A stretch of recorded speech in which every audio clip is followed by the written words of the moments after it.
ሰላም እንዴት ናችሁ? የ11ኛ ክፍል ሂስትሪ ዩኒት 8 ፓርት 7 ወይም ደግሞ የመጨረሻውን ክፍል ነው ይዤላችሁ የቀረብኩት ማለት ነው። በዚህ ክፍል ውስጥ ሶስት ርዕሶች ይኖሩናል። የመጀመሪያው ዘመነ መሳፍንት ወይም ደግሞ the era of warlords from 1769 up to 1855 የሚል ይሆናል። ሁለተኛው ደግሞ the Shwa kingdom የሚል ነገር ይኖረናል። በመጨረሻም ደግሞ the European explorers and travelers since 1805 የሚል ርዕስ ይኖረናል። በእነዚህ ሶስት ርዕሰ ጉዳዮች እየተማማርን አብረን እንቆያለን ማለት ነው። ለዩቲዩብ ቻናሉ አዲስ ከሆናችሁ ሰብስክራይብ ማድረጋችሁንም አትርሱ። ሀሳብ አስተያየት ካላችሁ ኮሜንት ሴክሽኑ ክፍት ነው፣ ሀሳባችሁን ማቅረብ ትችላላችሁ ማለት ነው። ይህ የመጨረሻው ክፍል ነው፣ የዩኒቱ የመጨረሻ ክፍል። ይህን ከጨረስን በኋላ ዩኒት 9 እንጀምራለን ማለት ነው። እንግዲህ ዘመነ መሳፍንትን ከመጀመራችን በፊት ለትውስታ ያህል ፓርት 7 ላይ ፓርት 6 ላይ ስለ ጎንደር ፔሪድ ስናወራ ነበረ። የጎንደር ፔሪድ እንግዲህ ዘመነ መሳፍንት ብራውት ከማድረጉ በፊት ወይም ከመፈጠሩ በፊት ከ1636 እስከ 1769 ድረስ ያለው ዘመን የጎንደር ፔሪድ ተብሎ ይጠራል። ጎንደር እንግዲህ ካፒታል ወይም ደግሞ ፐርማነንት ካፒታል ሲቲ ኦፍ ዘ ክርስቲያን ሀራ ኪንግደም ሆና የነበረችበት ጊዜ ነው። ይሄ ዘመን ከ1636 እስከ 1769 ድረስ ያለው ዘመን ማለት ነው። በተለይ ጎንደር ታላቅ ሆና የነበረችበት ዘመን በሶስቱ ንጉሶች ዘመን እንደነበር አይተናል። በፋሲለደስ፣ በዮሐንስ ዘፈርስት እና በኢያሱ ዘፈርስት ወይም ደግሞ ኢያሱ ዘግሬት ተብሎ በሚጠራው በሶስቱ ንጉሶች ጎንደር ታላቅ ሆና ነበረ። ከዛ በኋላ ከኢያሱ ዘፈርስት በኋላ 5 ንጉሶች ነግሰው ነበረ። አሰስኔት ሆነዋል። እንግዲህ 5ቱ ንጉሶች እስከ 1721 ድረስ አሰስኔት እና መርደር በጣም ኮመን ነገር ሆኖ ነበር። በ1721 እንግዲህ በካፋ ነው ስልጣኑን የያዘው ማለት ነው። በካፋ ስልጣን ከያዘ በኋላ ትንሽ መረጋጋት ወይም ፖለቲካል ስቴቢሊቲ ተፈጠረ። የበካፋ ልጅ የሆነው ደግሞ ኢያሱ ዘሰከንድ የሚባል ነበረ። ኢያሱ ዘሰከንድ እንግዲህ እናቱ ምንትዋብ ነች። ምንትዋብ የበካፋ ሚስት ነች። ከዛ ኢያሱ እንግዲህ ዋቢ ከምትባል ከወሎ ኦሮሞ ጋር ተጋብቶ ኢዮዋስ የሚባል ልጅ ወለዱ። ከዛ ከኢዮዋስ በኋላ እንግዲህ ዘመነ መሳፍንት ሊነግስ ችሏል ወይም ደግሞ ሊመጣ ችሏል ማለት ነው 1769 ላይ። ኤኒዌይስ እንቀጥል።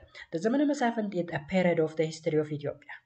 A period in the history of Ethiopia which roughly started with the death of Iyoas in 1769 and lasted until 1855.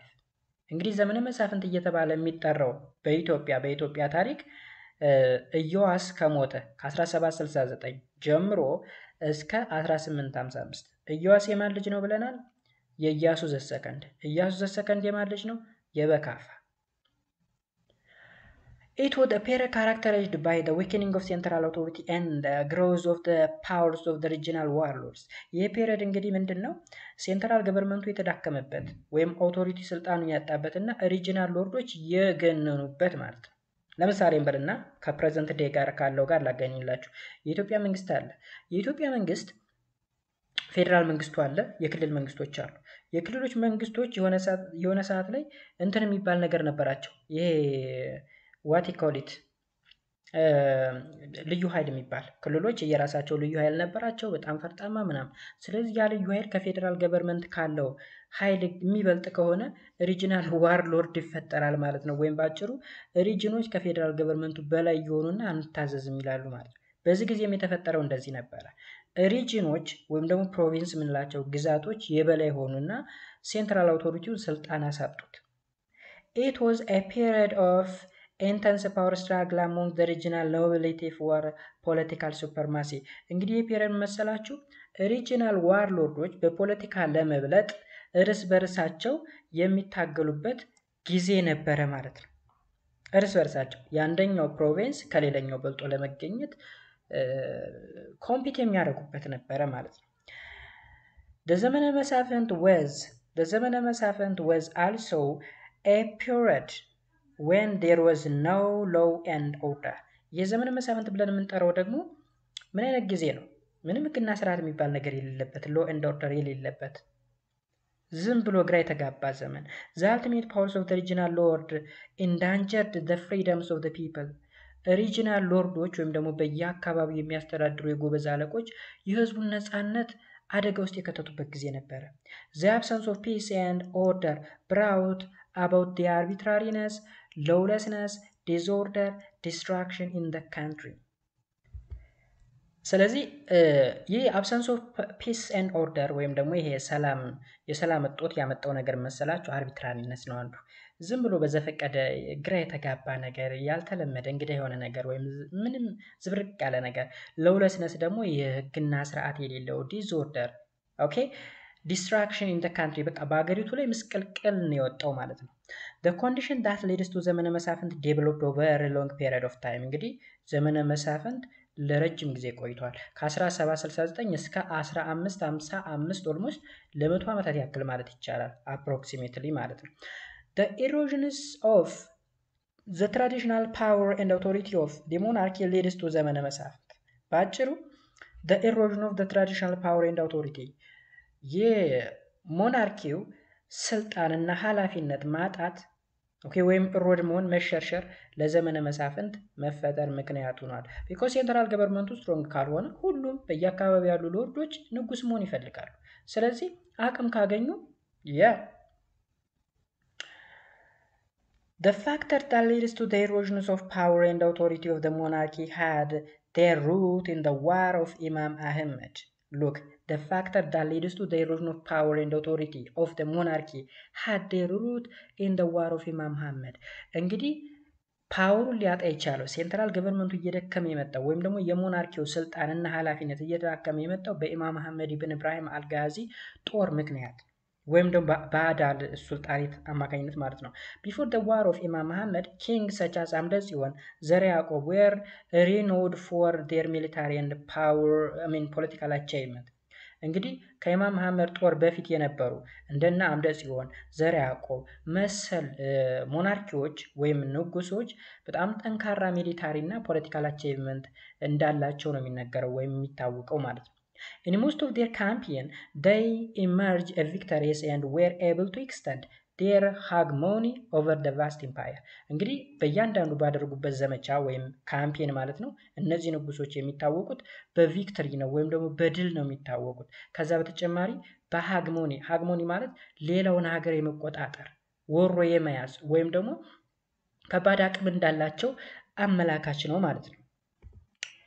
However, this good image of the king of the Christian Island kingdom faded away since the time of ልብነ ድንግል, who lived fugitive lives for more than decades and died in 1540.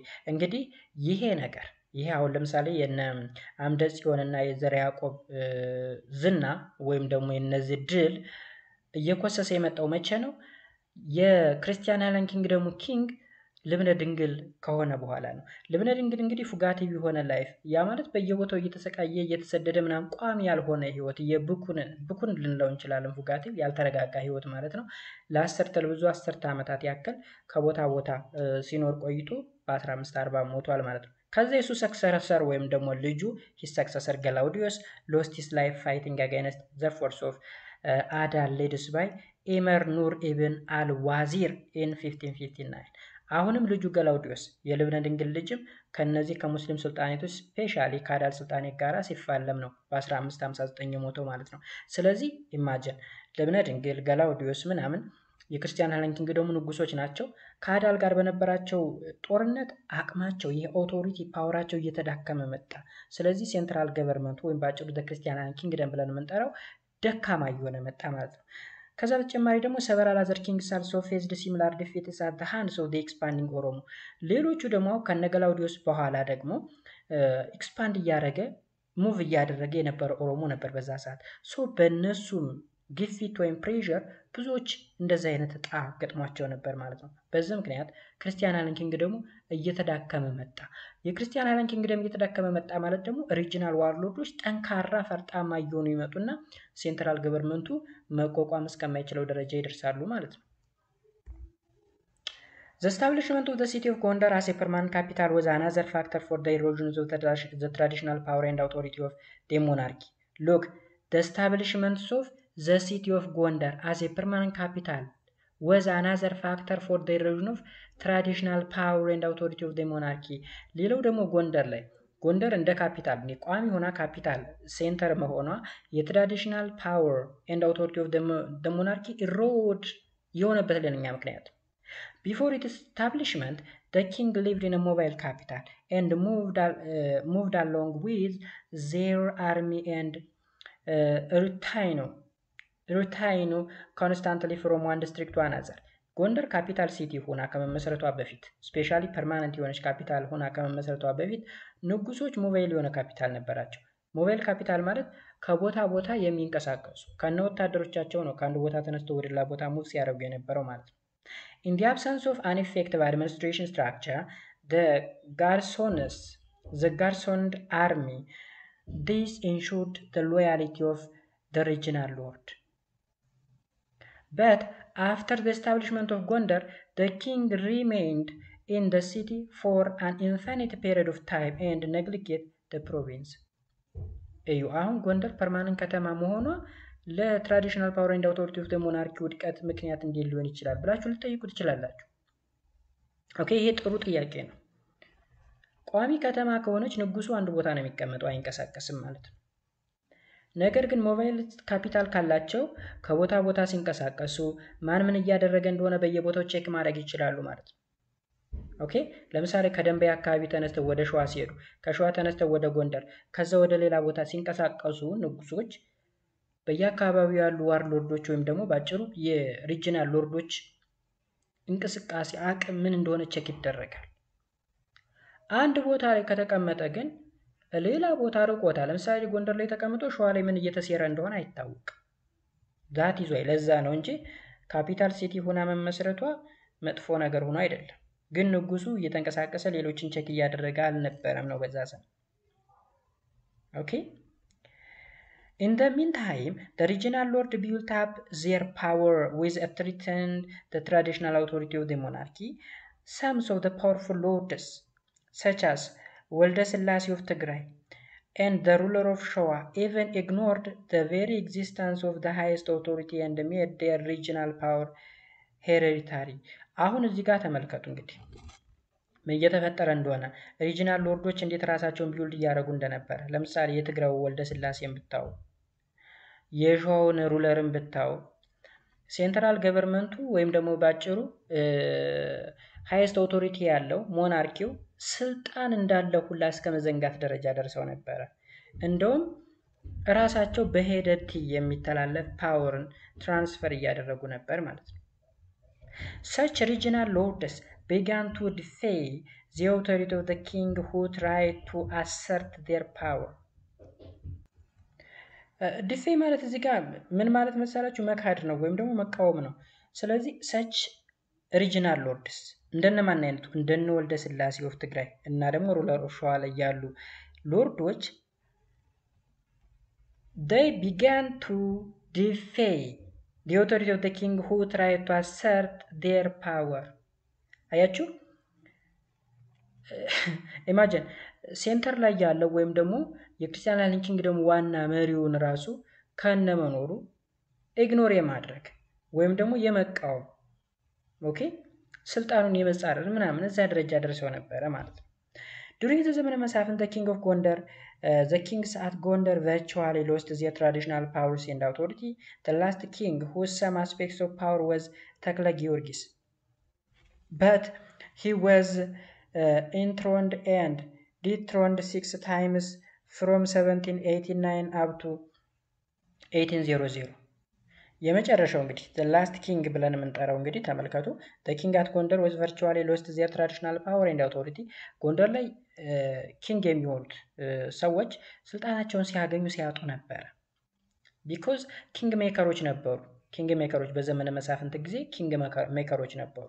ለምሳሌ ዮሐንስ ዘሰከንድን የ70 ዓመቱን ዮሐንስ ዘሰከንድን ኢዮአስን ካስገደለ በኋላ በባለፈው ክላስ በክፍል 6 የምታስታውሱ ከሆነ ኢዮአስን ካስገደለ በኋላ ራስ ሚካኤል ሶል የ70 ዓመቱን ዮሐንስ ዘሰከንድን ኪንግ አድርጎ አስቀመጠው። ለምን ከተባለ ሚካኤል ሶል ኪንግ ሜከር ነው፣ ጋርዲያን ኦፍ ዘ ኪንግ ነው፣ ራሱን ራስ ቢትወደድ አድርጓል። ስለዚህ ያወርዳል ያወጣል። so the last king some was aspect of the power was ተክለ ጊዮርጊስ ነበር የመጨረሻው ንጉስ ጎንደር ላይ። ይሄ ሰውዬ 6 ጊዜ ስልጣን ወጥቷል ወርዷል። ኤንትሮንድ ማለት ስልጣን መያዝ ዙፋኑን መያዝ። ዲትሮንድ ማለት አሁንም ማውረድ ማለት ነው። 6 ታይምስ ከመቼ ጀምሮ? ከ1789 እስከ 1800 ድረስ ማለት ነው። ኦልሞስት ለ10 ነው ለ11 ዓመታት ያክል 6 ጊዜ። Because of this, the Christian tradition has nicknamed his ፍጹመ መንግስት the end of the kingdom የሚል ስያሜም ሰጥተውታል። ማንን? ተክለ ጊዮርጊስን። ምን የሚል ስያሜ? ፍጹመ መንግስት ፍጹመ ሳይሆን ፍጻሜ መንግስት ወይም end of the kingdom የመጨረሻው ንጉስ ስለሆነ ፍጻሜ መንግስት ወይም end of the kingdom የሚባል ስያሜ ሰጠው ኒክኔም ለማን? ለተክለ ጊዮርጊስ። ለምን? የመጨረሻው የጎንደር ንጉስ ስለነበረ። ከዛ በተጨማሪ 6 ታይምስ ከ1789 እስከ 1800 ድረስ 6 ጊዜ ሲወጣ ሲወርድ ነበረ። The successors of ተክለ ጊዮርጊስ became mere puppet in the hands of the regional governor and warlord። ከሱ ቀጥሎ የመጣው ከተክለ ጊዮርጊስ በኋላ የመጣው ግን ፑፔት ብቻ ነው፣ አሻንጉሊት ማለት ነው። ማለት ሀገሪቱ ያለ ንጉስ አትቀመጥ የሚል ነገር ስላለ ብቻ ዝም ብሎ ይቀመጣል። ፑፔት ነው፣ አሻንጉሊት፣ ምንም አይነት ኢንፍሉዌንስ የሌለው ተጽዕኖ የሌለው ጀስት ንጉሱ ማን ነው ተብሎ ሲጠየቅ እገሌ ነው ለማለት ብቻ ማለት ነው። The lives of the king were secluded in the castles of Gondar and they didn't have a military force. So እዚህ ላይ secluded ማለት መለየት፣ መገንጠል፣ ብቻን መሆን ማለት ነው። So the lives of the kings were secluded in the castle of Gondar and they didn't have a military force. እንግዲህ ንጉስ ሆኖ ምንም አይነት የጦር ኃይል ከሌለው ሚሊታሪ ፎርስ ከሌለው ምኑን ንጉስ ሆነው? ሶ ለብቻው ካስትሉ ላይ ብቻ ነበር የሚኖረው ማለት ነው። የሚጠብቀው ወታደር እኮ የለው። that is why ፑፔት ናቸው ያልናቸው ከተክለ ጊዮርጊስ በኋላ ፑፔት ናቸው ያልናቸው ለዛ ነው። ተክለ ጊዮርጊስ የመጨረሻ ንጉስ ነው፣ ፍጻሜ መንግስት ይባላል። Their income consisted of custom duties and fines collected from parts of the city of Gondar only and the charity of some possess peoples of the city. ኢቭን የዚህ ፑፔት ንጉስ ራሱ የገቢ ምንጩን ብታይ ለምሳሌ ኢንካሙን ብናይ እዚሁ ከከተማው ላይ የሚሰበሰቡ ሳንቲሞች ምናምን፣ ከዛ ቻሪቲ ማለት የበጎ ስራ ማለት ነው። ቻሪቲ የምንድን ነው የሚባለው? በጎ ፈቃደኛ ብለን የምንጠራ የለም። ከዛ የሚገኝ ገንዘብ ስፔሻሊ ከፖሼስ ማለት ምን ማለት መሰላችሁ? ፖየስ ማለት ሃይማኖተኛ ቅን የሆነ ሰው ከነሱ የሚሰበሰብ ገንዘብ ነው ለዚህ ንጉስ የገቢ ምንጭ ማለት ነው። To cite one example, in 1832 the annual income of the king at Gondar was 300 Maria Theresa Taylor, the Australia units of currency in use at that time in Ethiopia. እዚህ ጋር ማሪያ ትሬዛ the queen of Austria ነች፣ የአውስትሪያ ንግስት ነች። ማሪያ ትሬዛ ወይም ጠገራ ብለን የምንጠራው ከብር የሚሰራ ብረት ሳንቲም ነው። ከብር ስላችሁ ይሄ ሲሊቨር ተብሎ ከሚጠራው ብር የሚሰራ ገጠር አካባቢ ላይ አንገታቸው ላይ ያደርጉታል፣ ጠገራ እንደ ጌጥ ማለት ነው። ከሲሊቨር ወይም ደግሞ ከብር ነው የሚሰራው። እሱ ማሪያ ትሬዛ ይባላል። ስለዚህ በ1832 የነበረው አኑዋል ኢንካም የኪንጉ የንጉሱ 300 ማሪያ ትሬዛ። ምን አይነት ገቢ እንደሆነ ኢማጂን አስቡ። 300 ማሪያ ትሬዛ በጣም ትንሽ ነው። In contrast, in 1816 the annual incomes of the Tigray Lord ራስ ወልደ ስላሴ was 75,000, while in 1840 the King ሳህለ ስላሴ of Showa had an annual income 85,000 ማሪያ ትሬዛ ቴለር። ተመልከቱ እንግዲህ ንጉሱ 300 ማሪያ ትሬዛ ነው የሚያገኘው። ሪጂናል ዋርዶልዶች ለምሳሌ የትግሬው ወልደ ስላሴ 75,000፣ የሾው ሳህለ ስላሴ ደግሞ 85,000 ማሪያ ትሬዛ ቴለር አለው። ሶ ንጉሱ ፑፔት ነው፣ ከጭሰኛ ወይም ከፔዛንት አይሻልም ማለት ነው። In short, the king lived in poverty without any power and authority. ስለዚህ ባጭሩ ንጉሱ በድህነት ነው የሚኖረው፣ በፖቨርቲ ምንም አይነት ስልጣን ሳይኖረው ማለት ነው። The actual ruler of the Christian kingdoms were regional governor, the rases and ደጃዝማችስ of the various province. ስለዚህ አገሪቱን በትክክል እያስተዳደሩ የነበሩ በዛ ዘመን የክርስቲያን ኪንግደሙን እየገዙ የነበሩት ሪጂናል ሎርዶች ናቸው። ራስስ ደጃዝማችስ ተብሎ የሚጠሩት ራስ ከላይ ደጃዝማች ከላይ እየተባሉ የሚጠሩ የተለያዩ ግዛቶች መሪዎች። They maintained their own army and kept the tribute and revenue of their province. አያችሁ፣ የራሳቸውን የሆነ ወታደራዊ ኃይል ያደራጃሉ፣ ግብር ይሰበስባሉ፣ የሚያስቀምጡትም ለራሳቸው እንጂ ለክርስቲያን ሃለን ኪንግ ደግሞ ንጉስ አይሰጡም ማለት ነው። አይሰጡም። Nevertheless, even the regional lords were not secure and did not retain power for long. The decisive factor in securing regional power for a long and contending for more power was popularity in the eyes of their army and their connection with other powerful family who might come to their assistance in the time of political difficulty. እንግዲህ እዚህ ጋር በጣም ዲሴሲቭ ብለን የምንጠራው ሪጂናል ዋርሎርዶች ትልቅ ፓወር እንዲኖራቸው ያደረገው ምንድን ነው? በህዝባቸው ድጋፍ ነው እዛ ቦታ ላይ የሚቀመጡት ማለት ነው። ይህ ሾርት እሱ ነው ሀሳቡ። The Rasbitoder appointed and dismissed the kings from power. ራስቢቶደሮች ስልጣን ይይዛሉ። ከዛ የኪንጉን ስልጣን ሙሉ በሙሉ ያጠፉታል ማለት ነው። ከዛ ንጉሱ ምን ይሆናል? ፑፔት አሸንጉሊት። They were the king maker. ምንድናቸው? አንጋሽ ናቸው። ኪንግ ሜከር ማለት አንጋሽ ማለት ነው። ያነግሳል፣ ያወርዳል። ተክለ ጊዮርጊስን 6 ጊዜ አንግሰው ነው ያወረዱት። Therefore, the main aims of the struggle among the leading regional lords was to secure the title of ራስቢትወደድ። ስለዚህ ሪጂናል ዋርሎርዶች እርስ በርሳቸው ኮምፒት የሚያደርጉ የሚፈካከሩ ንጉስ ለመሆን አይደለም፣ ራስቢትወደድ ለመሆን ነው። ራስቢትወደድ ደግሞ ከፕራይም ሚኒስቴርነት ኢኩቫላንት የሆነ ፓወር ነው ያለው። ራስቢትወደድ ኪንግ ሜከር ነው፣ ጋርዲያን ኦፍ ዘ ኪንግ ነው እንጂ ንጉስ ለመሆን አይደለም። ቢኮዝ ንጉስ መሆን አይችሉማ። ሰለሞኒክ ስለሆነ ስርወ መንግስቱ ከሰለሞናዊ የማይመዘዙ ከሆነ ንጉስ መሆን አይችሉም። ኦኬ፣ ቢኮዝ ማህበረሰቡ አይቀበላቸውም። But before assuming this position, one had to increase his domain and become powerful in order to contend for this position. ስለዚህ ራስቢትወደድ ለመሆን ግዴታ ትልቅ አቅም ያስፈልጋል። ኦኬ፣ ትልቅ ኃይል ያስፈልጋል፣ ሚሊታሪ ፓወር ያስፈልጋል፣ በቃ ዶሜኑን ማስፋት ያስፈልጋል ማለት ነው። ኦልራይት፣ ወይም ደግሞ ፓወርፉል መሆን ያስፈልጋል። ቢኮዝ ብዙ ተጻራሪ ብዙ ሪቫለሪዎች ስላሉ። Because of this, the struggle was conducted at various levels and the country turned out to be the center of civil war. ስለዚህ እዚህ ጋር ኮንተንድ ማለት መከራከር፣ መፈካከር ምናምን እንደማለት ነው። ሶ ቢትወደድ ለመሆን ሪጂናል ዋርሎርዶች ወይም ደግሞ የፕሮቪንሶች ግዛት እርስ በርሳቸው እንደተታኮሱ እንደተጋጠሙ ፋይት እንዳደረጉ ነው። በዚህ ምክንያት ሀገሪቱ በቃ የሲቪል ዋር ሴንተር ሆነች ወይም የእርስ በርስ ጦርነት ቦታ ሆነች ማለት ነው። Moreover, the struggle was further aggravated by the religious doctrine disputes within the Ethiopian Orthodox Church. በጣም የሚያስጠላው ደግሞ የስትራግል በቤተ ክርስቲያን ላይ በጣም ቁጣን የቀሰቀሰ ነበር፣ ወይም ደግሞ ከዶክትሪኑ ጋራ ወይም ካስተምሩ ጋራ ምንም አይነት ግንኙነት የሌለው ወይም ደግሞ ደስ የማይል በተቃራኒ አቅጣጫ የቆመ ነው።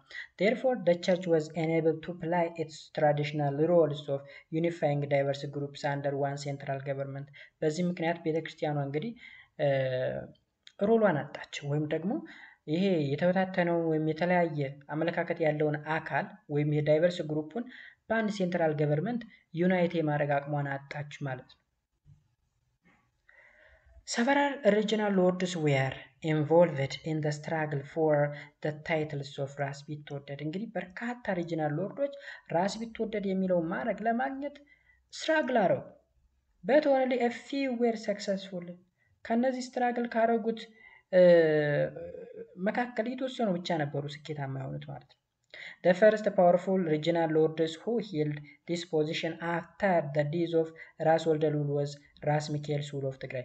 እንግዲህ የመጀመሪያው ራስቢትወደድ የሚል ማድረግን ያገኘው ራስ ወልደ ልዑል የምንትዋብ ወንድም ከሞተ በኋላ ማለት ነው። ራስ ሚካኤል ሱል ነው። ራስ ሚካኤል ሱል ኦፍ ዘትግራይ እንዴት ነው ጎንደር የመጣው?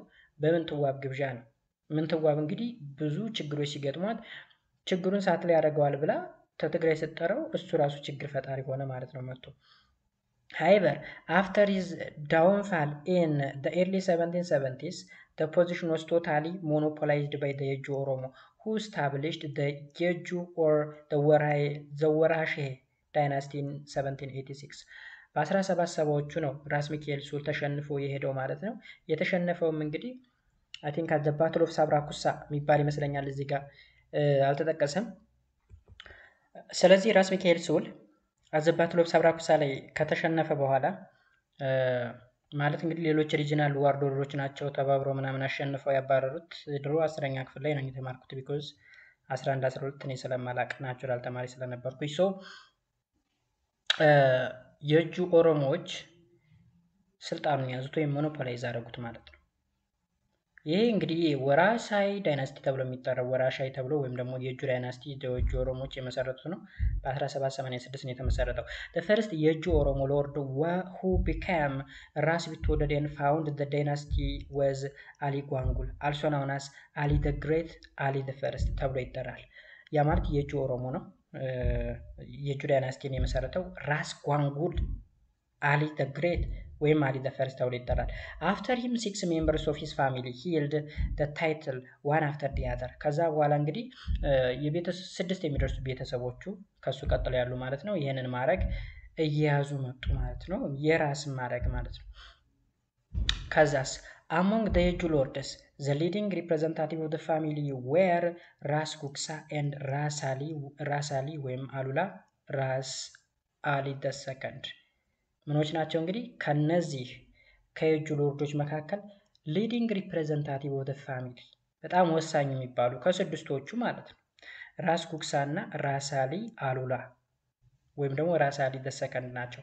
in this manner the hegemony of የእጁ ዳይናስቲ or ኦሮሞ was established over the central regions of the kingdom including the city of Gondar which they ruled from their residence at ደብረ ታቦር።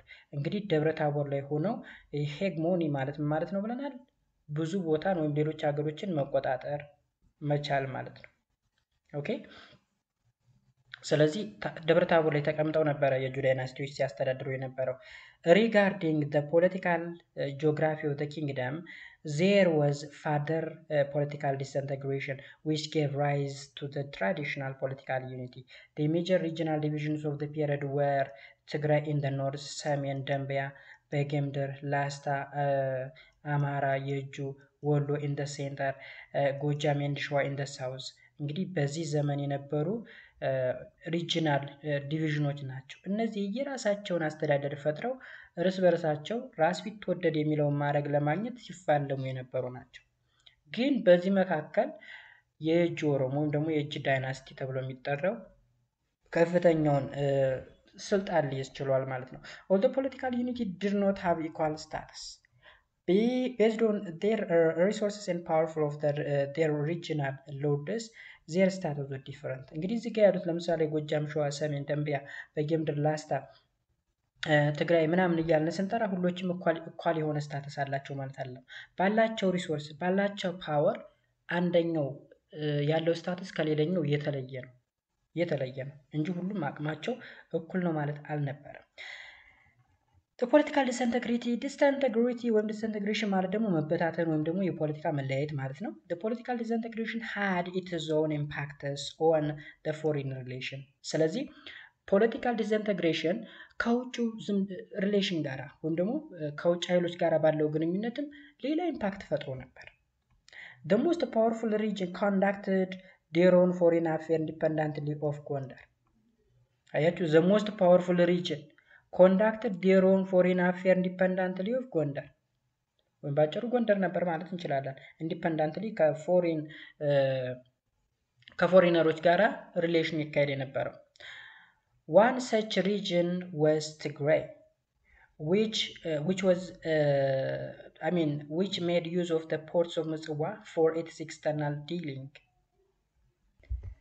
ሌላው እዚህ ጋር እንግዲህ ትግራይንም ብናይ በፖርት ኦፍ ምጽዋ በኩል ብለው ኤክስተርናል ዲሊንግ ወይም ደግሞ የውጭ ግንኙነትን ያደርጉ ነበር ትግራዮች ማለት ነው። በሰሜን በኩል ስላሉ ለምጽዋ ቅርብ ስለሆኑ ከውጭ የሚመጡ ኃይሎች ጋራ እየተገናኙ ዲል ያደርጉ ነበር። the Tigrayan lords did not allow the foreign envoys to proceed beyond their domain። ኢንቮይ ማለት ተላላኪ ወይም መልእክተኛ ማለት ነው። ስለዚህ ከውጭ የሚላክ ዴሊጌት ተደርጎ ተወክሎ የሚመጣ አካል በትግራይ በኩል ብሎ ስለሚያልፍ ከነሱ ዶሜን እንዲያልፍ አይፈቅዱለትም ነበረ። ስለዚህ ትሪት የሚያደርገው ዲል የሚያደርገው ከነሱ ጋር ነበር ማለት ነው። such envoys often departed with the convictions that the Tigrayan lords were the king of the Christian Allied kingdom. Similarly, Showa conducted its own foreign relation via Azua. አውሳ ሚን አውሳ ኤንድ ታጁራ ኢንዲፔንደንትሊ እነዚህ ወደቦች ናቸው። አውሳ ኤንድ ታጁራ ወደቦች ናቸው። ስለዚህ ሸዋም የራሱን የሆነ ሪሌሽን ያካሄድ ነበር፣ ትግራይም የራሱን ሪሌሽን ያካሄድ ነበር፣ ሌሎችም ከውጮች ጋር ሪሌሽን ያካሄዱ ነበረ። ምክንያቱም ይሄ እንግዲህ ሪጂናል ዋርሎርድ ነው ብለናል። ዘመነ መሳፍንት ነው። ሁሉም በየቦታው መሳፍንቶች አሉ። እነዚህ መሳፍንቶች ከውጭ ኃይሎች ጋር ሪሌሽንሺፕ አላቸው ማለት ነው። ሁሉም የየራሳቸውን ያስተዳድራሉ። የተበታተነች ኢትዮጵያ ነበረች ነው ባጭሩ በዚህ ዘመን ሜን ጽንሰ ሀሳቡ። ኦኬ on the other hand, the ዘመነ መሳፍንት has characterized by the appearance of foreign treaties that particularly comes from its western front. ሌላው የዘመነ መሳፍንት መገለጫ እንግዲህ ጠላቶች ብዙ ጊዜ ይመጡ ነበር። በተለይ በምዕራብ አቅጣጫ ሱዳን እና ኢጅፕቶች በጣም ትሪት ያደርጉ ነበር። this treat comes from Egypt after the rise of Muhammad Ali, who extended Egypt's rule over the Sudan in 1821. እንግዲህ ግብጽ የዘመናት ጠላት ነች ኢትዮጵያ እስካሁን ድረስ ጠላት ነች። በቃ ባገኘችው አጋጣሚ በሙሉ ኢትዮጵያን ትሪት የማድረግ ወይም ደግሞ ችግር ውስጥ የመክተት ነው ዓላማዋ ምንጊዜም። እና በመሐመድ አሊ ዘመን መሐመድ አሊ እንግዲህ ግብጽ ማነው ሱዳን ሁሉ ሳይቀር በ1821 መቆጣጠር ችሎ ነበረ። ሰው በዛ ምክንያት ኢትዮጵያን መቆጣጠር ይፈልግ ነበረ። the source of አባይ ወይም ደግሞ the source of ናይልን መቆጣጠር ይፈልጋሉ always. from the Sudan the Egyptian began to encroach ማለት ነው ሰርስሮ መግባት ወይም ወደ ውስጥ መግባት ማለት ነው። on the western fronts of the Christian kingdom በስተምዕራብ አቅጣጫ በኩል እየገቡ ነበረ። እነማን? ግብፃውያን በሱዳን በኩል ብለው ማለት ነው። because ሱዳን ኦልሬዲ ተቆጣጥረውታል። the Egyptian occupation of Sudan and the general political situation in Ethiopia laid fertile ground for the Egyptian expansion. እንግዲህ ግብጾች ሱዳንን ይዘዋል። ሱዳንን መያዛቸውን ብቻ ሳይሆን ኢትዮጵያ ውስጥ ያለው ፖለቲካል ሲቹዌሽን ወይም ደግሞ ክርስቲያን አለን ኪንግደም ላይ ያለው ፖለቲካል ሲቹዌሽን ሲያዩት ለግብፃውያን በጣም ምቹ ነገር ፈጠረላቸው ማለት ነው። ኤክስፓንድ ለማድረግ ጥሩ ሁኔታ ፈጥሮላቸው ነበር። the Egyptian treaties coincided with the periods of economics, political, religious crisis in Ethiopia. እንግዲህ ግብጾች ወደ ኢትዮጵያ መጥተው ትሪት የሚያደርጉት ነገር ኢትዮጵያ ላይ የገጠማት ካለው ኢኮኖሚያዊ፣ ፖለቲካዊ እንዲሁም ሃይማኖታዊ ክራይሲስ ጋር ተመቻችላት ወይም ደግሞ ምቹ ሁኔታን ፈጠረላት ባጭሩ ለግብጽ ማለት ነው። as a result of this the responsibility of chasing the Egyptian expansion fell on the shoulders of the local chiefs and the people. እንግዲህ በዚህ ምክንያት ግብፃውያን በምዕራብ በኩል እየመጡ ነው ብያቸዋለሁ በሱዳን በኩል ግብፃውያን ገቡ አልገቡ የሚለውን ነገር ቼክ የማድረግ ሙሉ ኃላፊነት እዛ አካባቢ ያለው ሎካል ቺፍ እና ፒፕሉ ላይ ወደቀ ወይም እነሱ ትከሻ ላይ ያረፈ ማለት ነው። ስለዚህ በምዕራብ በኩል ያሉ ህዝቦች ከግብጽ ራሳቸውን መጠበቅ መቻል አለባቸው። እዛ አካባቢ ያሉ ሎካል ቺፎች ራሳቸውን ከግብጽ መጠበቅ መቻል አለባቸው እንጂ ሴንተር ላይ ያለው ንጉስ ወታደሮችን ካምፔን ወይም ደግሞ ዘመቻ እንትን ብሎ የሚዋጋበት ዲፌንድ የሚያደርግበት ምንም አይነት አቋም አልነበረውም በዛ ዘመን ማለት ነው።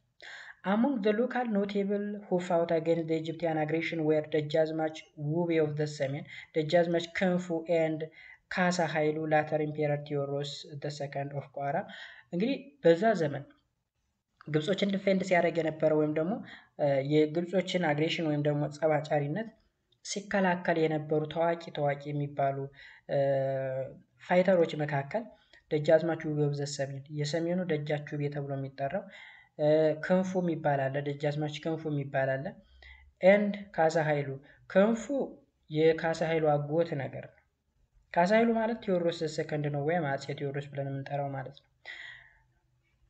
however it was only after the era of the princess was over the Egyptian aggression becomes more serious. አያችሁ it was only after the era of the princess was over that the Egyptian aggression becomes more serious. እንግዲህ የኢራ ኦፍ ፕሪንሰስ ወይም ደግሞ የዘመነ መሳፍንት ሞር እየተጧጧፈ ሲመጣ የግብጽያን አግሬሽን በጣም ሞር ሲሪየስ እየሆነ መጣ ማለት ነው። ቢኮዝ ምቹ ሁኔታን ፈጠረላት። ሁሉም ሀገሪቱ ላይ ያሉ መሪዎች በሙሉ የየራሳቸውን የሚያስተዳድሩ ተከፋፍለዋል። የውጭ ኃይሎች አታክ ለማድረግ ምቹ ሁኔታን ፈጥሮላቸው ነበር። The immediate consequence of the political disorders of the period mainly affected the lives of the peasantry. እንግዲህ ይህ አይነት የፖለቲካል ዲስኦርደር በዋናነት ችግር ውስጥ የከተተው ፔዛንታሪውን ነው ወይም ደግሞ የገበሬውን ማህበረሰብ ማለት ነው። The peasantry who forced to fight the endless wars of the provincial lord. አሁን ገበሬዎች ለምንድን ነው ችግር ውስጥ የከተተው ካል አንደኛ እነዚህ ገበሬዎች ለሪጂናል ሎርዱ ለዚህ ኢንድለስ ለሆነ ዋር ፓርቲሲፔት እንዲያደርጉ እንዲሳተፉ ያስገድዳቸዋል። ገበሬዎችን ተዋጉልኝ ብሎ ማለት ነው። That what the peasant produced was also plundered by the regional army. plundered ማለት መዘረፍ ማለት ነው። ስለዚህ በሪጂናል አርሚዎች መዘረፍ፣ መዋከብ፣ ችግር ውስጥ መግባት ነው የተረፋቸው ትርፍ ማለት ነው ፔዛንቶች። At times their farms become battlefield. የእርሻ ቦታቸው ራሱ የጦር ሜዳ ነው የሆነው። ስለዚህ እህል ይዘራሉ ግን ማጨድ አይችሉም ቢኮዝ የጦር ሜዳ ሆኖ ሙሉ አገልግሎቱን አጥቷል ማለት ነው። As a result, many people abandoned their normal professions and became shifta or bandit. በዚህ ምክንያት እንግዲህ ብዙ ገበሬዎች ኖርማል የግብርና ስራቸውን ትተው ሽፍታነት ወይም ደግሞ ባንዲት ወደ መሆን ገቡ ማለት ነው። Such groups also relied mainly on the peasantry of their supply. አሁንም እነዚህ ሽፍታ የሚሆኑ ሰዎችም ዙረው አሁንም የቀሩ ገበሬዎች ላይ ነው ዲፔንድ የሚሆኑት ቢኮዝ የሚበሉት የሚጠጡት ከዛ ካላገኙ ከየትም ሊያገኙ አይችሉም ማለት ነው። The merchants were also unable to conduct trade peacefully. ገበሬዎች ነጋዴዎችም እንግዲህ ፒስፉል በሆነ ወይ ንግድን ማሳለጥ አልቻሉ። They were either robbed by the bandit or forced to pay taxes at several kellas, custom posts by the regional lord. ስለዚህ ነጋዴዎች ንግድ መነገድ ያልቻሉበት ምክንያት ምንድነው? አንደኛ በባንዲቶች ወይም በሽፍታዎች ይዘረፋሉ። ሁለተኛ ደግሞ በየቦታው ብዙ ኬላዎች ስላሉ ሪጂናል ሎርዶች ከፍተኛ የሚባል ታክስ ያስከፍሏቸዋል። በዛ ምክንያት ኪሳራ ብቻ ሆነ። So the traditional handcrafts were also disrupted. ይሄ ደግሞ ባህላዊ የእደ ጥበብ ስራ ሳይቀር ዲስተራፕትድ ነው። On the whole, the wars of ዘመነ መሳፍንት caused the decline of agricultural production, stagnation of trade, and the collapse of handcrafts, which impoverished the peoples of the region where most of the war were fought. እንግዲህ ጠቅለል ስናደርገው በዚህ በዘመነ መሳፍንት ጊዜ አግሪካልቸር በጣም ተዳክሞ የነበረበት፣ ንግድ የቆመበት፣ የእደ ጥበብ ስራ ኮላፕስ ያደረገበት ወይም ደግሞ የወደቀበት በጥቅሉ ህዝቡን የማደሄት ወይም ኢምፖቨሪሽድ የማድረግ ስራ የተሰራበት ጊዜ ነው። In one way or another, the country's backwardness is attributed to such periods of political instability. በእንድም በሉት በሌላ በኩል እንግዲህ የሀገሪቱ ኋላ ቀርነት the country's backwardness is attributed to such period of political instability. ሀገሪቱ በጣም ኋላ ቀር መሆኗ ለእንደዚህ አይነት ኢንስታቢሊቲ ውስጥ እንድትገባ አድርጓታል ማለት ነው። ይህ እንግዲህ የኋላ ቀርነት ምንጭ ነው። ቢኮዝ ያም ሰፈሩን ያስተዳደራል፣ ያም ሰፈሩን ከዛ ርስ በርሱ ምናምን ማለት እኮ የቤት ጨዋታ ማለት ነው። የለም ማለት ተመልከቱ፣ ንግዱን እያደቀቁ አግሪካልቸሩን እያደቀቁ ሽፍታነት እየተስፋፋ በቃ ድብልቅልቁ የወጣ ምንም ፒስ ኤንድ ኦርደር የሌለበት በቃ አቅም ያለው ብቻ የሚኖርበት የሌለው የማይኖርበት ዲስ ሚንስ ይሄ የባክዋርድነስ ወይም ደግሞ በጣም የኋላ ቀርነት ትልቁ ሲምቦል። ኦኬ ልንጨርስ ነው ይሄንን ክፍል። ዘመነ መሳፍንት came to an end in 1855 መቼ? በ1855 መቼ ነው 1855 ማለት? አፄ ቴዎድሮስ ወደ ስልጣን ሲመጣ the man who initiated the process of restoring the power and authority of the monarchy was Emperor Theodorus II. እንግዲህ ዘመነ መሳፍንት መጨረሻ ማለት ኤምፐረር ቴዎድሮስ ወይም ደግሞ ካሳ ኃይሉ ወደ ስልጣን ከመጣ በኋላ ይሄ ሁሉ ጸጥ አለ። Theodorus began his career at the bandit of ቋራ ደንበያ ቋራ ውስጥ እንግዲህ ባንዲት ነበር ቴዎድሮስ ወይም ደግሞ ሽፍታ ነበረ። at the time his name was ካሳ ኃይሉ፣ ስሙም ካሳ ኃይሉ ይባል ነበር። ደጃዝማች ካሳ got rid of the powerful regional lords in four major battle. ስለዚህ ደጃዝማች ኃይሉ ካሳ ኃይሉ ምንድነው ያደረገው? አራት ዋና የጦር አውድማዎች ላይ አራቱን ሪጂናል ሎርዶች ማሸነፍ ነበረበት። እነሱን አሸንፎ ነው ወደ ስልጣን የመጣው ማለት ነው። እንግዲህ ቴዎድሮስ ራሱን ቴዎድሮስ ያለበት ምክንያት ምንድነው?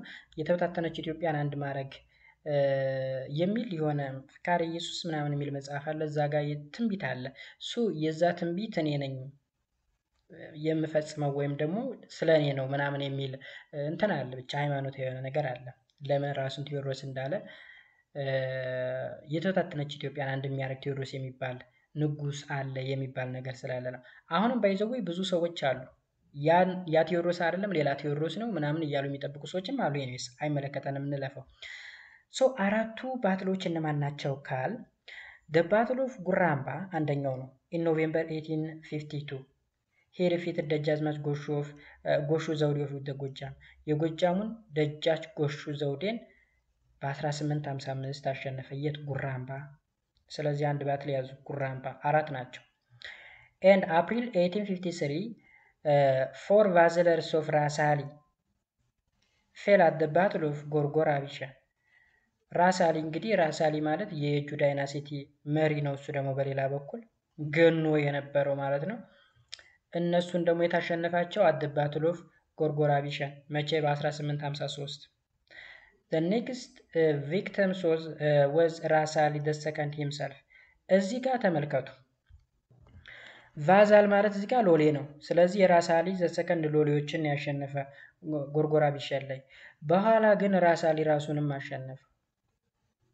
ደዜን ራስ ቢትወደድ who was defeated at the battle of አይሻል in June 1853። ስለዚህ ራሳሊ ማለት ራስ ቢትወደድ የነበረው ነው። በ1853 ተሸነፈ እሱም ማለት ነው። ቢኮዝ የየጁ ዳይናሲቲ ወይም የየጁ ኦሮሞዎች ደብረ ታቦር ላይ ሆነው ኦኬ ትልቁን ስልጣን የያዙት ራስ ቢትወደድነትን የያዙት እነሱ ነበሩ ብለናል። ስለዚህ ራሳሊ ዘሰከንድ ነበረ። በ1853 at the battle of አይሻል ላይ ተሸነፈ ማለት ነው። the last powerful regional lord ደጃዝማች ውቤ of the ትግራይ and ሰሜን ደግሞ was defeated at the battle of ደራስጌ in 1855። ስለዚህ ተመልከቱ ጉራምባ አለ። ጉራምባ የጎጃሙ ተሸነፈበት። ጎርጎራቢሻ የራሳሊ ቫዝለሮች ወይም ሎሌዎች ማለት ነው። አይሻል ላይ ደግሞ ራሱ ራሳሊ እንዲሁም ደግሞ የትግራው ደጃዝማች ውቤ ደራስጌ ላይ። ከዛ ደራስጌ ላይ ካሸነፈ በኋላ በደራስጌ ማርያም ተሰየመ ማለት ነው ንጉሠ ነገሥት ተብሎ። in the time year ካሳ was crowned emperor by the name of Theodore II ruled from 1855 up to 1868 at the church of ደራስጌ ማርያም። ስለዚህ ደራስጌ ማርያም ላይ አጼ ቴዎድሮስ ንጉሠ ነገሥት ዘኢትዮጵያ ይሄ ምንድነው የሚባለው? ሞአንበሳ ዘንምነገደ ይሁዳ አጼ ቴዎድሮስ ንጉሠ ነገሥት ዘኢትዮጵያ ምናምን የሚል ሙሉ ስም አለ ረጅም። እሱን ስያሜ የተሰጠው ነገሰ ማለት ነው። therefore the idea of creating strong central authority after ዘመነ መሳፍንት was initiated by Emperor Theodore II። ስለዚህ የዘመነ መሳፍንት ፍጻሜ አጼ ቴዎድሮስ ሆነ ማለት ነው። ከዛ ከአጼ ቴዎድሮስ ዘመን በኋላ ከ1855 በኋላ ዘመናዊ ኢትዮጵያ እየተባለ ይጠራል። ስለዚህ የኢትዮጵያ ሞደርን ሂስትሪ የሚጀምረው መቼ ነው ካል 1855 ነው የሚጀምረው ማለት ነው። መልካም ይሄ እንግዲህ የመጀመሪያው ነው። ከዚህ በኋላ ያሉት አጫጭሮች ናቸው። የሸዋ ኪንግደም ላይ እንመጣለን። የሸዋ ኪንግደም ደግሞ እነ ሳህለ ስላሴ እነ ሳህለ መለኮት ማን ነው ኃይለ መለኮት እስከ ምኒልክ ድረስ ምኒልክን አይጨምርም። ኦኬ ሳህለ ማን ነው እዚህ ስር የዘረዘርናቸው ሰዎች የሚዘረዘሩት ይሄ ሳህለ ስላሴ ኃይለ መለኮት ምናምን የሚባሉት የንጉስ ምኒልክ ዳግማዊ ምኒልክ ማለት ነው አባትና አያት ናቸው። ስለነሱ ነው እዚህ ጋር የሚዋራው። the Shuan dynasty was founded at the end of 17th century by ነጋሲ ክርስቶስ who claimed the descent from ልብነ ድንግል። እንግዲህ የልብነ ድንግል ዘር ማንዘር ያለው ነጋሲ ክርስቶስ ተብሎ የሚጠራ በ17ኛው ክፍለ ዘመን መጨረሻ ላይ ነው የሸዋን ዳይናስቲ የመሰረተው ማለት ነው። the political centers of the kingdom was first at አይኔ and መንዝ። ሴንተሩም አይኔ ይባል ነበር። አይኔ እንግዲህ መንዝ ላይ ነው የሚገኘው። በአባው 1700 ነጋሲ traveled to ጎንደር to gain official recognition from king ኢያሱ the first where he died of smallpox. okay he was succeeded by ስበስቴ ruled from 1703 up to 1718 ይላል። ባጭሩ እንግዲህ ነጋሲ ክርስቶስ ወዴት ሄዶ ነበር? ወደ ጎንደር ሄዶ ነበረ። ጎንደር ላይ የሚሄደው እንግዲህ በንጉሱ በኢያሱ ዘፈርስት እውቅና ነው ወይም ሪኮግኒሽን ለማግኘት ነው። እንግዲህ ኢያሱ ላይ ስናወራ ታስታውሳችሁ ሸዋ ድረስ ሄዶ አኑዋል ትሪቢዩተሪ ይሰበስብ ነበረ፣ ግን ለኪንጎቹ ሪኮግኒሽን ሰጥቷል ወይም እውቅና ሰጥቷል ብለን ነበረ። The next ruler አብዬ ነው። አብዬ ruled from 1718 up to 1745 አብዬ ከማን በኋላ ነው? ከስብስቴ በኋላ የመጣ ነው። ሶ አብዬ ምንድን ነው ያደረገው? expanded the kingdoms as far as Haramba and established his new political site at ዶቃቂት near the present day ደብረሲና። ስለዚህ ደብረሲና አካባቢ ላይ የምትገኝ ዶቃቂት የምትባላለች እዛ ላይ ነበር ሴንተሩን ያደረገው። ማን? አብዬ ተብሎ የሚጠራው መሪ ማለት ነው። his son and successors መሪዳዝማች አምሃ ኢየሱስ የማን? የአብዬ ተከታይ ማለት ነው፣ ወይም ልጁ ማለት ነው ባጭሩ። መሪዳዝማች ማለት ነው። መሪዳዝማች አምሃ ኢየሱስ ruled from 1745 up to 1775 seized the strategical mountains of Ancober further southeast and established Ancober as his political center። ስለዚህ መሪዳዝማች አምሃ ኢየሱስ ደግሞ አንኮበርን ተቆጣጠረና የአንኮበር ተራራማ ቦታዎችን ይዞ አንኮበርን የፖለቲካ ሴንተር አደረጋት ማለት ነው። the administration of the kingdom became firm and stable። ስለዚህ እዚህ ቦታ ላይ ለረጅም ጊዜ መቆየት ቻሉ ማለት ነው። አንኮበር እስከ ምኒልክ ድረስ የቆየ ነው ፖለቲካል ሴንተር ሆኖ ማለት ነው። during ዘመነ መሳፍንት the kingdom of ሸዋ remained independent and exempted from the chronic civil wars of the period። በዘመነ መሳፍንት ጊዜ እንግዲህ የሸዋ ኪንግደም ኢንዲፐንዳንት ነበረ። ከእንደዚህ ክሮኒክ ከሆነው ሲቪል ዋር ላይ ምንም የለችበትም። ወይም እዚህ ጋር ኤክሰምትድ ማለት ነፃ የሆነ ወይም ከእንደዚህ አይነት የእርስ በርስ ጦርነት ላይ ያልተሳተፉ ነበሩ ማለት ነው በዋናነት። the period of the next ruler አስፋ ወሰን ruled from 1775 up to 1808 was remembered for the rapid expansions of the kingdom and administrative organization። ስለዚህ የሰው የሚታወቀው እንግዲህ አስፋ ወሰን ተብሎ የሚጠራው መሪ የሚታወቀው ራፒድ የሆነ ኤክስፓንሽን ኦፍ ዘ ኪንግደም እና አድሚኒስትሬቲቭ ኦርጋናይዜሽንን በማካሄድ ነው ሞር የሚታወቀው ማለት ነው። ትረስትድ ቺፍስ ወር አፖይንትድ አዘ ገቨርነርስ ኦፍ ዘ ሪጅንስ ኦፍ ዘ ኪንግደም። በጣም ታማኝ የሆኑ ቺፎች በኪንግደሙ በሸዋ ኪንግደም ላይ እንደ ገቨርነር ሆነው በተለያዩ ሪጅኖች ይሾሙ ነበረ። they were called አበጋዞች ተብለው ይጠራሉ። which was a common title for the ሸዋን ገቨርነር። እንግዲህ በሸዋ አስተዳደር ውስጥ አበጋዞች ታዋቂ ታይትል ነው ማለት ነው። this administrative unit was ይፋት፣ መንዝ፣ አንኮበር ኤንድ መራቤቴ ናቸው በዋናነት የሚታወቁት እንግዲህ በሸዋ ውስጥ ማለት ነው። ይፋት፣ መንዝ፣ አንኮበር እና መራቤቴ። they are further divided into sub unit። እንግዲህ ይፋት፣ መንዝ፣ አንኮበር እና መራቤቴ የራሳቸው ክፍፍል አላቸው። ለምሳሌ ያክል ፎር ኢንስታንስ ይፋት was comprised of ይፋት ፕሮፐር ግድም እና ኤፍራታን ይዛል። ስለዚህ ይፋት በውስጡ ማን ይዟል? ይፋት ራሱን ግድምን እና ኤፍራታ ኤፍራታ እና ግድም ሲባል ሰምታችሁ ታወቃችሁ ማለት ነው። መንዝ ደግሞ ምን ይዟል? ኮንስትሬንት ማማ ምድር፣ ላሎ ምድር እና ጌራ ምድር የሚባሉትን በውስጡ ይዟል። ማን? መንዝ ማለት ነው። ኤንድ መራቤቴ ኢንክሉድድ ግሽ ኤንድ አንጾኪያ ኢን ዘ ኖርዝ ኤንድ ሞረት ኢን ዘ ሳውዝ። ኦኬ መራቤቴ ደግሞ ማንን ይዟል? ግሽና አንጾኪያን በኖርዝ በኩል እንዲሁም ደግሞ ሞረትን በሳውዝ በኩል ይዟል ማለት ነው። እነዚህ ጠቅላላ በሸዋ ኪንግደም ውስጥ የሚተዳደሩ ኤሪያዎች ነበሩ። አስፋ ወሰን died in 1808 and his son and successor ወሰን ሰገድ ruled from 1808 up to 1813 strove to strengthen his administration instead of territorial expansion። እንግዲህ የወሰን ሰገድ ዋና ስራው ደግሞ አድሚኒስትሬሽኑን ስትሮንግ ማድረግ ወይም ማጠንከር ነው። ምን ከማድረግ? ቴሪቶሪ ኤክስፓንድ ከማድረግ ይልቅ ማለት ነው። he established a marriage ties with the surrounding ኦሮሞ in order to strengthen the friendship with them። እንግዲህ በቅርቡ ሸዋ ስለሆነ ከኦሮሞዎች ጋር በጣም ቅርብ ስለሆነ ከነሱ ጋር ፖለቲካል የሆነ ማሬጅ ያካሄድ ነበረ። ይህም እንግዲህ ምንድነው ስትሮንግ ለማድረግ ነው፣ ሪሌሽንሺፑን ከነሱ ጋር ያላቸውን ዝምድና ለማጠናከር ሲል ነው። moreover he followed the policy of religious toleration and social equality as a means of forging unity among the heterogeneous populations of his kingdom። እንግዲህ በዛ ኪንግደም ውስጥ በጣም ሄትሮጂኒየስ የሆነ ፖፑሌሽን ስላለ በሃይማኖትም በብሔርም የተለያዩ ስለሆኑ ሪሊጂየስ ቶለሬሽን ወይም ደግሞ የሃይማኖታዊ መቻቻል እና ሶሻል ኢኳሊቲ የሚባሉ ፕሪንሲፕሎችን ይከተል ነበረ። ማን? ወሰን ሰገድ የሚባለው ንጉስ ማለት ነው። ወሰን ሰገድ was the first rulers of the kingdom to assume the title of ራስ። He died in June 1813 and he was succeeded by his brother ሳህለ ስላሴ ሩልድ ፍሮም 1830 up to 1847። ስለዚህ ወሰን ሰገድ እንግዲህ የሚታወቀው በዋናነት ሪሊጂየስ ቶለሬሽን፣ ሶሻል ኢኳሊቲ ምናምን የሚባሉ ፕሪንሲፕሎችን በመከተል እና የሄትሮጂኒየስ የሆነውን ፖፕሌሽን በፒስ በሰላም እንዲኖር ለማድረግ በማቀዱ እና በማድረጉ ነው። ከዛ በተጨማሪ ደግሞ በዚህ ኪንግደም በሸዋ ኪንግደም የመጀመሪያው ራስ የሚል ታይትል የተሰጠው ንጉስ ነው ወሰን ሰገድ የሚባለው ማለት ነው። ራስ ኦኬ፣ ራስ የሚል ማድረግ። ከዛ በ1813 ነው የሞተው። ከሞተ በኋላ የተተካው ወንድሙ ነው ሳህለ ስላሴ። ሳህለ ስላሴ የምኒልክ አያት ነው። ሳህለ ስላሴ ወደ ፈርስት ሸዋን ሩለርስ ቱ አሲዩም ዘ ታይትል ኦፍ ንጉስ። ሳህለ ስላሴ ደግሞ አሁን ይህ ራስ የሚል ማድረግ ነበረው የወሰን ሰገድ ማለት ነው። ሳህለ ስላሴ ሲነግስ ደግሞ ንጉስ ወይም ደግሞ ኪንግ የሚባል ማዕረግን ይዞ መጣ ማለት ነው።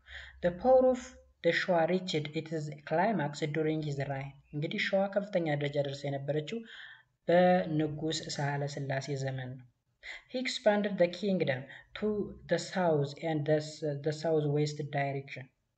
ኪንግደሙንም ወዴት አስፋፋ? ወደ ደቡብና ወደ ደቡብ ምዕራብ አቅጣጫ ኤክስፓንድ ማድረግ ጀመረ። ማን? ሳህለ ስላሴ። he rebuilt the churches of ደብረ ብርሃን ስላሴ።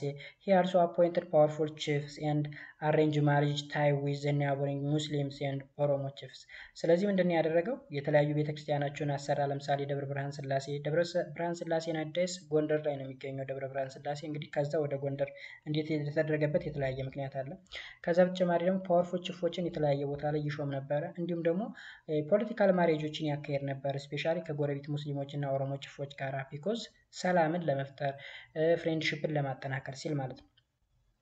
ንጉስ ሳህለ ስላሴ had a strong desire to make sure the modern and powerful kingdoms and acquire firar።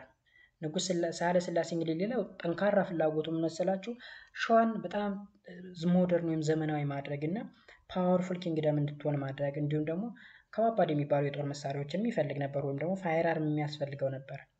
to this effect he made independent contacts with the outside world through አውሳ and ታጁራ።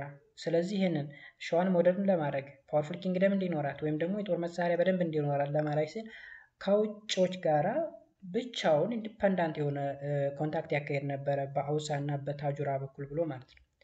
it was during his reign the European first reached the kingdom። እንግዲህ በሳህለ ስላሴ ወይም በንጉስ ሳህለ ስላሴ ዘመን ነበር አውሮፓውያኖች ለመጀመሪያ ጊዜ ወደዚህ ወደ ኪንግደሙ ሊመጡ የቻሉት ማለት ነው። in 1830s and 1840s the Frenchmen like ኮምቤስ and ታሚሲር እንዲሁም ፕሮቴስታንት ሚሽነሪ like ክራፕፍ and Eisenberg, the French adventurer Rochette d'Harcourt, and the English mission led by Major W.C. Harris visited the court of ሳህለ ስላሴ። እዚህ የጠቀስናቸው ሰዎች በሙሉ እንግዲህ በ1830ዎቹ እና 40ዎቹ ወደ ሳህለ ስላሴ የመጡ ወይም ደግሞ ወደ አንኮበር የመጡ ሰዎች ናቸው ማለት ነው። ለተለያየ ሚሽን ለተለያየ ተልእኮ ፕሮቴስታንት ሚሽነሪዎች አሉ፣ ሌሎች ለአድቬንቸር ወይም ደግሞ ጀስት ለጀብዱ ምናምን ለመጎብኘት ምናምን የሚመጡ አሉ። ኦኬ he approached foreigners with a warm reception in his court and then informed them of his interest in medicine, crafts, arts, in the construction of town bridge, mechanical device and so on። ከዛም እንግዲህ በጣም ዋርም የሆነ አቀባበል ወይም ደማቅ አቀባበል ያደርግላቸው እና ፍላጎቱን ያስረዳቸው ነበረ። በመድኃኒት ዘርፍ፣ በእደ ጥበብ ስራ፣ በተለያዩ አርት ስራዎች ለምሳሌ ከተማን በመገንባት ድልድዮችን፣ የተለያዩ ሜካኒካል ዲቫይሶችን ምናምን በነዛ ዙሪያ ያማክራቸው ነበር ምናምን ማለት ነው። ሞሮቨር ሂ ሪኳይስተድ ደስ ኢሮፒያንስ ፎር ገን ኤንድ ሚሰን ማሶን በዋናነት እንግዲህ የጦር መሳሪያ እገዛ እንዲያደርጉለት እና ማሶን ወይም የግንበኝነት ስራ እንዲሰሩ የሚፈልግ ነበር።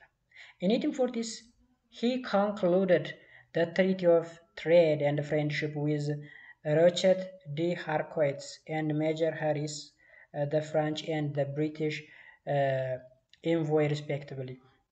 በ1840ዎቹ እንግዲህ ከነዚህ ሁለት ሰዎች ጋራ የንግድ ስምምነት ነው ያካሄደው። ከማን ጋራ? ከሮቸት ዲ ሃርኮርት። ይሄ ፈረንሳዊ ነው፣ ለፈረንሳይ ነው።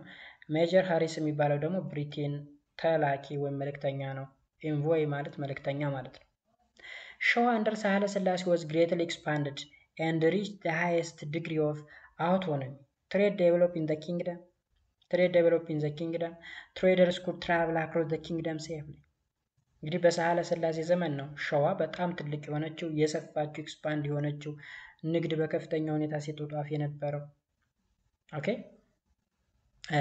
ስለዚህ በዚህ ዘመን በጣም ብዙ ነገር ተደርጓል ማለት ነው።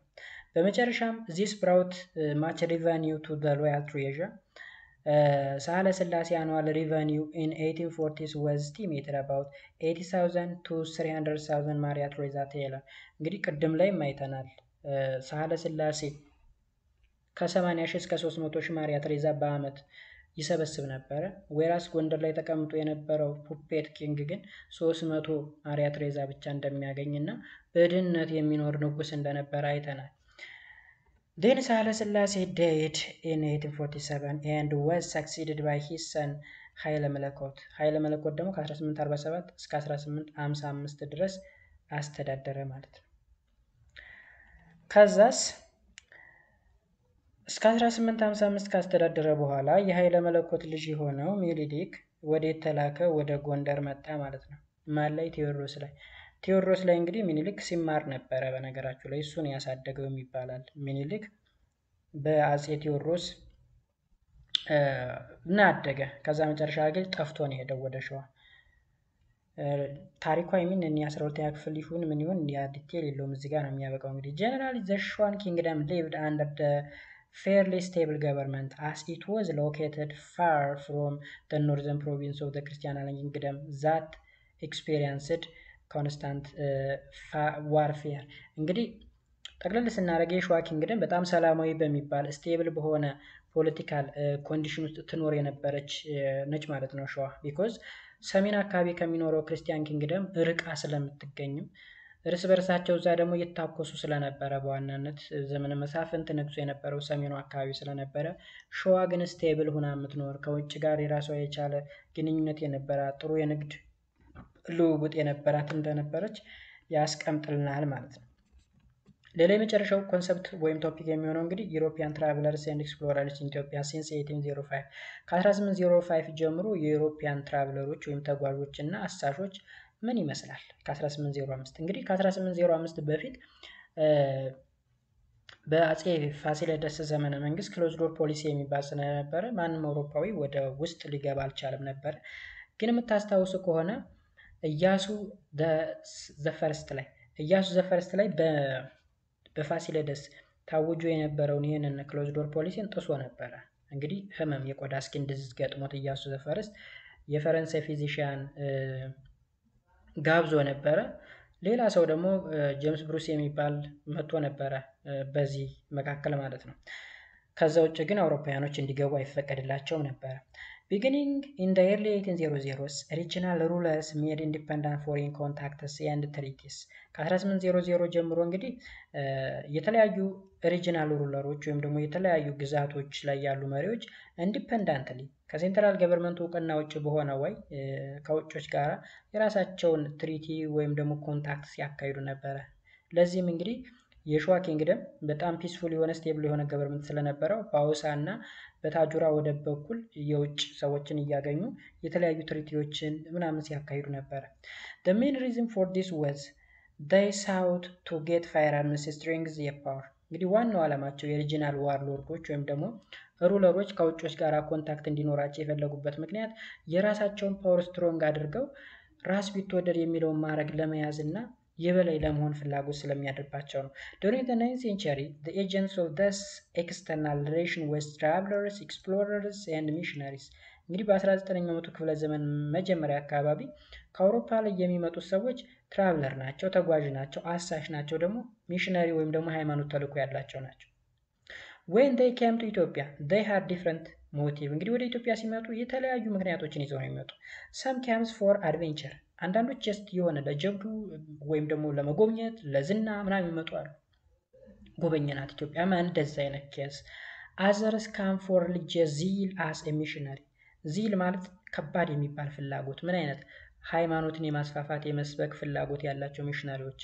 Still others come for scientific researches and cultivate friendly relations as well as to expand trade on the behalf of their home government. ሌሎቹ ደግሞ ሳይንሳዊ የሆነ ሪሰርቾችን ወይም ደግሞ ስራዎችን ለመስራት ከኢትዮጵያ ጋር ጥሩ የሚባል የንግድ ልውውጥን ለማካሄድ ከዋናው ገቨርንመንት ወይም ከመጡበት ሀገርን ወክለው የተለያዩ ሪሌሽኖችን ወይም ትሪቲዎችን ለማካሄድ የሚመጡም ነበሩ። However, the main reason was that they were preparing the ground for later European colonial conquest. ዋናው ምክንያት ግን በሃይማኖት ሰበብም ይምጡ በአድቬንቸር ሰበብም ይምጡ ኦኬ በሳይንቲፊክ ሪሰርችም ሰበብ ይምጡ ዋናው ዓላማቸው ሀገሪቱን ለምን እያዘጋጇት ነው? ለዩሮፒያን ኮሎኒያል ኮንካይስት ሬዲ እያደረጓት እያጠኗት ነበረ ማለት ነው።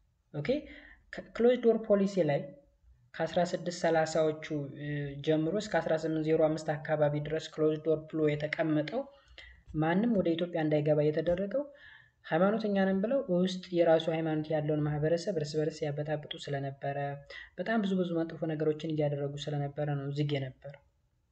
በኋላ ግን በሃይማኖት ሰበብ በሳይንስም ሰበብ በብዙ ሰበቦች መጡ አጠኗት። ኢትዮጵያን ብቻ ሳይሆን ሌሎች የአፍሪካ ሀገሮችን በሙሉ በኤክስፕሎሬሽን ሰበብ ፕሪቴክስታቸው እንደዛ ነው። አጠኑ አዘጋጇቸው ለዩሮፒያን ኮሎኒያል ኮንካይስት። ከዛ በኋላ ምድረ አፍሪካ ተገዛች ማለት ነው። one of the earliest travelers of the time was Henry Salt። እንግዲህ በጣም የጥንቱ ተጓዥ ማን ነው? ሄነሪ ሳልት ነው። in 1805 he reached the coast of ራስ ወልደ ስላሴ ትግራይ። እንግዲህ የመጀመሪያው በ1805 ይሄ ሄነሪ ሳልት የሚባለው የትግራውን ራስ ነው ያገኘው ራስ ወልደ ስላሴ ትግራይ። under the cover of scientific study he sought to establish the contact between British and Ethiopia so as to control the development that were going on Egypt and Sudan። ስለዚህ ይሄ ሄነሪ ሳልት የመጣው ብሪቴንን ወክሎ ነው። ሲመጣም እንግዲህ ሳይንቲፊክ የሆነ ስተዲ ወይም ደግሞ ሳይንሳዊ ጥናትን ለማጥናት ፈልጎ ነው የመጣው። ፕሪቴክስቱ ነው ይሄ ወይም ሰበቡ ማለት ነው ወይም ካቨሩ ማለት ነው። in the 1830s several European travelers such as Samuel Gobat, Christian Gugler, C.W. Eisenberg, ዲቻኮቢስ entered Ethiopia። ከዚህ በኋላ እንግዲህ በ1830ዎቹ በርካታ ዩሮፒያን ትራቨለሮች ወደ ኢትዮጵያ እየመጡ ሀገሪቱን በደንብ አጠኗት። in 1846 travelers from the Germany named ካርዲናል ማሳጃ ኤድዋርድ ራፐልድ arrived in Ethiopia። ከብሪቴን ብቻ ሳይሆን ከጀርመን መጡ።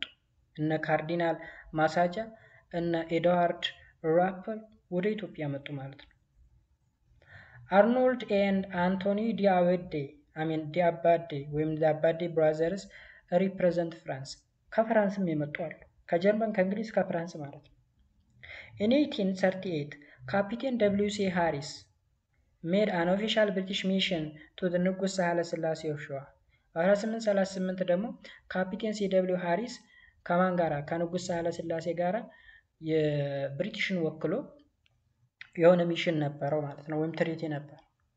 in 1840 the British Johan Bell and Walter Plowden came to the northern parts of Ethiopia where they later became the loyal servants of the Emperor Theodore II። እነዚህ ደግሞ እነ ጆሃን ቤል እና እነ ዋልተር ፕላውደን ኖርዝ ፓርት ኦፍ ኢትዮጵያ ላይ ነበሩ። በኋላ ግን የአፄ ቴዎድሮስ II ሰርቫንት ወይም አገልጋይ እንዲሆኑ ተደርገው ነበር። some of the travelers even went to the extent of the concluding agreements and treaties። ብዙ ትራቭለሮች ምን ያደርጉ ነበረ? አግሪመንቶችን ትሪቶችን ይፈርሙ ነበረ። ከነማን ጋር? ከሪጂናል ሎርዶች ጋር ማለት ነው። this was the case with the British capital W. Harris and the French Richard de Harcourt. In 1841 a treaty of commerce and friendship was signed between Harris and ንጉስ ሳህለ ስላሴ of ሸዋ። አሁን እንግዲህ ይሄ ሃሪስ ብሪቴንን ወክሎ ነው የመጣው። በኢትዮጵያ በኩል ደግሞ ንጉስ ሳህለ ስላሴ አለ። የንግድና የጓደኝነት ስምምነት ነው ኮመርስ ኤንድ ፍሬንድሺፕ ስምምነትን አካሄዱ። መቼ? በ1841። በተመሳሳይ 1843 similar treaty was signed between ሃሪኮርት ኤንድ ንጉስ ሳህለ ስላሴ። ሃሪኮርት የማን ነው ብለናል? እዚህ ጋር ሃሪኮርት ከየት ነው የመጣ ብለናል? ከእያንዳንዱ ከጀርመን የመጣለ ከብሪቴን የመጣለ እንዲሁም ከፈረንሳይ የመጣለ ብለናል አይደል? ሃሪኮርት እንግዲህ እዚህ ጋር ፈረንሳይ ነው። the French ሪቻርድ ሃሪኮርት። ስለዚህ ሃሪኮርትም ሃሪስም ምን አረጉ? ከሳህለ ስላሴ ጋር እየተገናኙ የተለያዩ ትሪቲዎችን አካሄዱ። በመጨረሻም ኢን አዲሽን ቱ ዲስ ኢን 1849 the treaty of friendship was signed between ወልተር ፕላውደን ኤንድ ራሳሊ ዘሰከንድ። አሁን ተመልከቱ እዚህ ጋር ራሳሊ ዘሰከንድ አለ፣ ንጉስ ሳህለ ስላሴ ሌላ ቦታ አለ። አሁን ደግሞ የትግራዩ ደግሞ ወልደ ስላሴ ራስ ወልደ ስላሴ ወደ ትግራይ አለ። በየቦታው አሉ። እንግዲህ በየቦታው እንደተመቻቸው ሁሎችም ትሪቲ ያካሂዳሉ። ትሪቲ የሚያካሂዱት ለምንድን ነው? እንደነገርኳችሁ ፖለቲካል ፓወራቸውን ስትሮንግ ለማድረግ ለማጠንከር፣ የጦር መሳሪያ ፍለጋ፣ ከዛ ውስጥ ለውስጥ ለሚደረገው ሲቪል ዋር አቅም እንዲያገኙና ራስ ቢትወደድ የሚለውን ማድረግ ይዘው ኪንግ ሜከር እንዲሆኑ ወይም ደግሞ ፈላጭ ቆራጭ እንዲሆኑ ነው ባጭሩ ሲያደርጉ የነበሩት ማለት ነው። ከዛ በኋላ 1855 ላይ የሁሉ ላይፍ አቆመና ቴዎድሮስ የተባለ ንጉስ መጣ። ይሄን ሁላ ጸጥ አረገና መሪ ሆነ ማለት ነው። ከዛ በኋላ እነ ቴዎድሮስ፣ እነ ዮሐንስ አራተኛ፣ እነ ተክለ ጊዮርጊስ፣ እነ ምኒልክ እየቀጠሉ መጡ ማለት ነው። ሶ ጋይስ ዩኒታችን ይሄን ነው የሚመስለው። ዩኒት 9 ደግሞ ስለምንድነው የሚዋራው? ዘ ኤጅ ኦፍ ሪቮሉሽን ፍሮም 1789 አፕ ቱ 1815 ዘ ኤጅ ኦፍ ሪቮሉሽን የሚል ነገር አለን እዚህ ጋር የአብዮት ዘመን ማለት ነው። የአብዮት ዘመን የአብዮት ዘመን እንግዲህ ስለ ኢትዮጵያ ያለ የሚዋረው በዋናነት ስለ ውጭ ነው። የሳይንቲፊክ ሪቮሉሽን የሚባል አለ፣ ኢንዱስትሪያል ሪቮሉሽን አለ። በጣም በርካታ ሪቮሉሽኖች አሉ። በዚህ ዩኒት የምንመማር ይሆናል። የዛሬው ክላስ ይህን ይመስላል። ለዩቲዩብ ቻናል አዲስ ከሆናችሁ ሰብስክራይብ ማድረጋችሁን አትርሱ። ሀሳብ አስተያየታችሁን ደግሞ ኮሜንት ሴክሽን ላይ አስቀምጡልኝ።